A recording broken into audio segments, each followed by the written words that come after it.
Assalamualaikum warahmatullahi wabarakatuh. Nama saya Muhaimin Mukti Prabowo dari Teknik Elektro 2018 dengan NIM yang sudah tertera di PowerPoint. Sekarang saya akan menjelaskan tentang integral numeris, Newton Cotes, yang penerapannya menggunakan trapezoidal rule. Sebelumnya kita akan kilas balik sebentar mengenai integral. Pada dasarnya, integral adalah penjumlahan. Bisa dilihat dari lambangnya yang berasal dari kata sum. Integral menjumlahkan sesuatu yang sangat kecil secara kontinu, dan pada aplikasinya dapat menghitung luas daerah yang berbentuk tidak simetris dan lain sebagainya. Integral kalkulus juga sangat dibutuhkan karena engineers umumnya berhadapan dengan sesuatu yang kontinu. Integral dapat diselesaikan secara analitik, namun tidak semua integral dapat diselesaikan dengan analitik karena tingkat kesulitannya. Maka dari itu kita menggunakan metode numeris yang pada konsepnya adalah menyederhanakan masalah dengan menggunakan aritmatika. Namun metode ini menghasilkan error. Tapi bagi para engineers, error dapat ditoleransi karena fokus engineers adalah problem solving dan hasil. Kita masuk sekarang ke Newton Cotes. Newton Cotes itu mempunyai dua metode, yaitu trapezoidal rule dan Simpson rule. Konsepnya, semua metode Newton Cotes itu sama, yaitu fungsi yang didekati oleh polinomial orde ke n. Nah, kenapa sih kita pakainya polinomial? Karena polinomial itu mudah diintegralkan. Bisa kita lihat di sini fungsi aslinya didekati dengan polinomial orde ke n. Penjabarannya sebagai berikut.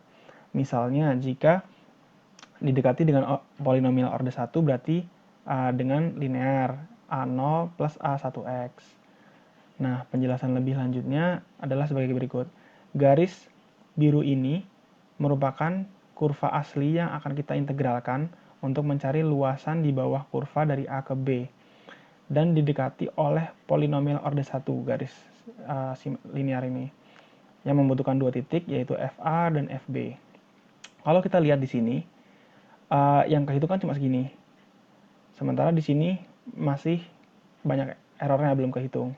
Nah, solusinya kita bisa menggunakan polinomial orde 2. Bisa kita lihat di sini, kurva dari polinomial orde 2 ini hampir mendekati atau hampir menyerupai kurva aslinya dengan menggunakan 3 titik FA, FB, dan F tengah ini, yaitu bisa dicari dengan A plus B bagi 2, atau kalau di sini H sama dengan B min A per 2. Nah, bisa kita lanjutkan ke trapezoidal rule. Nah, trapezoidal rule itu adalah integral ini fungsi asli didekati oleh polinomial orde 1. Nah, kalau kita lihat di sini, ini kan menggunakan orde 2. Kita bisa menggunakan orde 1, tapi errornya sedikit ini, yaitu dengan memperbanyak segmen. Bisa kita contohkan di sini. Ini adalah frame yang saya ambil dari materi yang ada di ELOC. Nah, ini dibagi beberapa segmen, yaitu 4 titik. Ini H, anggap saja ini H, yaitu H bisa dicari dengan B min A dibagi N. N itu adalah jumlah segmen. Kalau di sini 3 berarti ini dibagi 3. Ini semua sama F1, X, F1X.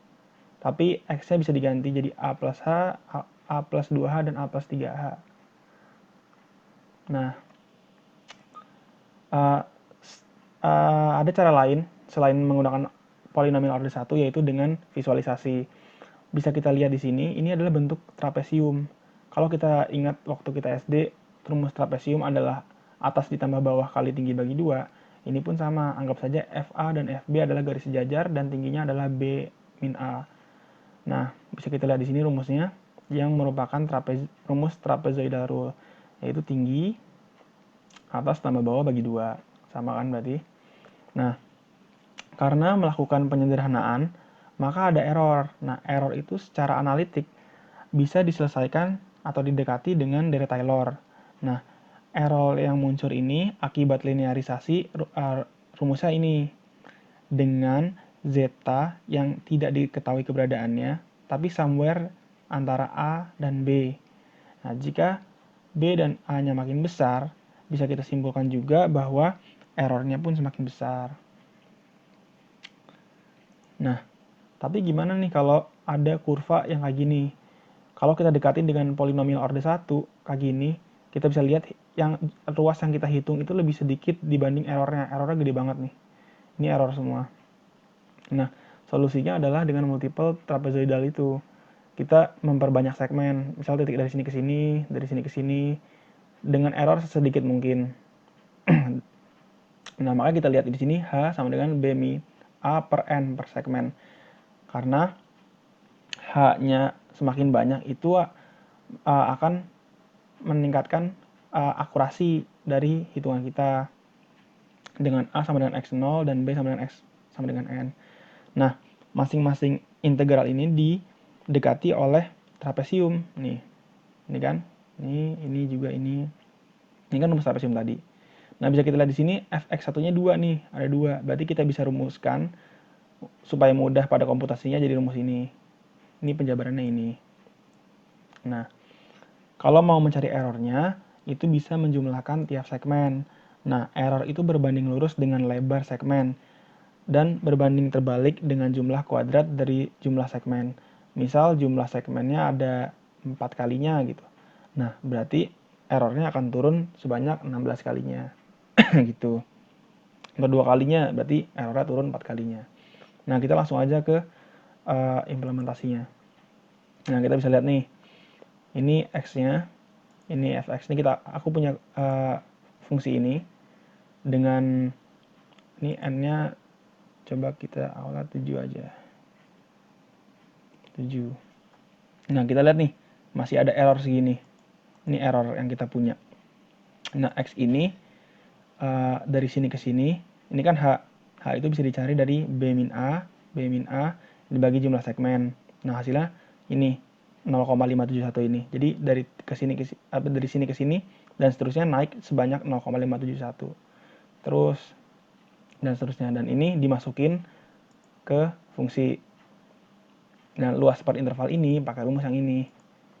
B min A ya, B min A plus F plus A, FA plus FB dibagi 2. Nah, hasilnya ini dikurang tambah ini loh, rumus ini loh.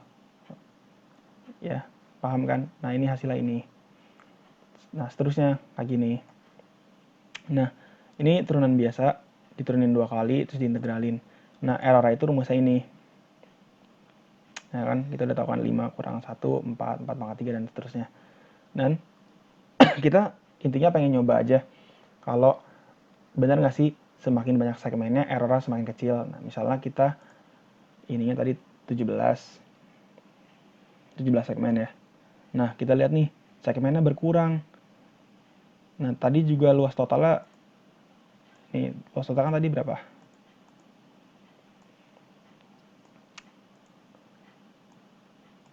Nah, bisa kita lihat nih, tadi kan 164,5an kalau nggak salah. Nah, terus jadi segini, berarti ini makin mendekati kurva aslinya. Dengan error yang masih kita punya, lebih baik lah, error lebih kecil daripada tadi. Ini udah 0,1.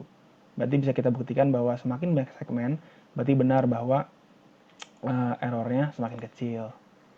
Mungkin itu saja dari saya. Wassalamualaikum warahmatullahi wabarakatuh.